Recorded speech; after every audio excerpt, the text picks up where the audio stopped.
Апарата Велион Луна може да измерва освен кръвна захар, пикочна киселина и холестерол. За кръвната захар няма кодиране. Апарата се стартира с поставяне на лента и се изключва с махането на лента.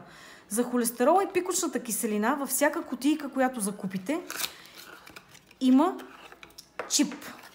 Така изглежда за пикочната киселина. Ето и за холестерола. Той се поставя еднократно и важи за цялата опаковка. Не се поставя на всяка проба и всяко поставяне на лента, а се поставя само веднъж. Така, ето, поставяме чипчето.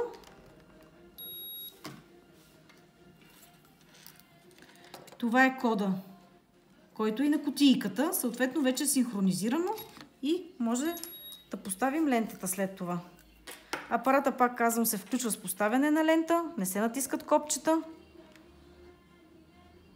Ето, сега вече този апарат е настроен за това флаконче ленти. Когато се купи следваща кутия, тогава вече се поставя новия чип.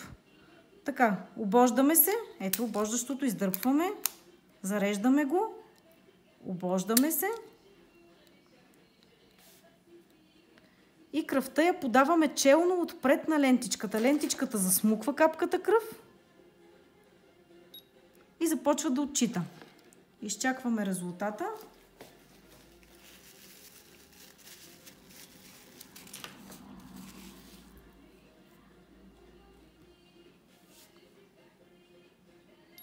В случая съм сложила лента за пикочна киселина. Това е моят резултат.